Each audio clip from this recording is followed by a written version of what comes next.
በምረቃ ፕሮግራሙ ላይ የተገኙት የህዝብ ተወካዮች ምክር ቤት አፈ ጉባኤ ወይዘሮ ፋጤ ስርሞሎ እንደገለጹት ባለፉት የለውጥ ዓመታት ሀገራዊ ለውጡን ተከትሎ በኢኮኖሚ፣ በማህበራዊ፣ በፖለቲካ እንዲሁም በዲፕሎማሲ መስኮች ዘርፈ ብዙ ስኬቶች መመዝገባቸውን ጠቁመው በተለይም የዲሞክራሲ ምህዳርን ለማስፋት በተደረገው እንቅስቃሴ ትልልቅ እርምጃዎች መወሰዳቸውን አብራርተዋል። ከተሞች ለነዋሪዎች ምቹና ዘመናዊ በማድረግ አገልግሎት አሰጣጥ በማዘመን በመሰረታዊ ውጤቶች ማስመዝገብ ተችሏል። ብልጽግና ፓርቲ የሚመራው የለውጡ መንግስታችን ታላቁ የህዳሴ ግድብ በልዩ ትኩረት በመምራት ለስኬት አብቅቷል። ወደ ውጤትም ተሸጋግሯል። አዳዲስ ሜጋ ፕሮጀክቶች በአጭር ጊዜ በማጠናቀቅ ወደ ውጤት ተሸጋግሯል።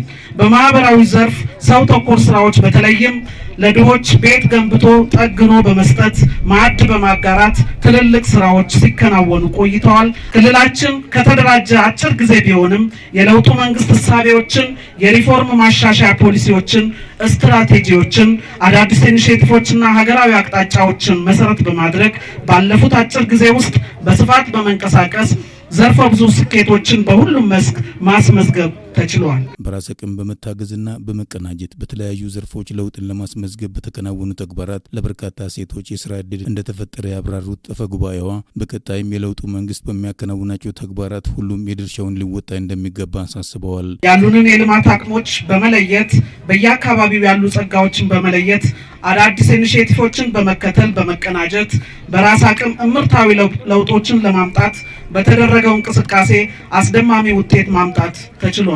በሂደቱም ለብዙ ዜጎች የስራ ዕድል መፍጠር ተችሏል። የስልጤ ዞን ዋና አስተዳዳሪ አቶ ዛይኔ ብልካ በበኩላቸው ባለፉት 8 ዓመታት በተለያዩ ህብረተሰቡን ተጠቃሚ የሚያደርጉ በርካታ ስራዎች መሰራታቸውን ጠቁመው ማህበረሰቡን በማሳተፍ የትምህርት ዘርፉን ለመደገፍ አዳዲስ ትምህርት ቤቶች መገንባታቸውን ተናግረዋል።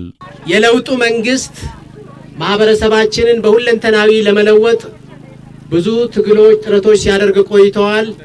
ይህ ማህበረሰብ ይጠይቃቸው የነበሩ የፖለቲካ ትግሎች ነበሩ። በተለይ የዲሞክራሲ የእስልምና ጉዳዮች ምክር ቤት በአዋጅ እንዲቋቋም የለውጡ መንግስታችን አድርገዋል።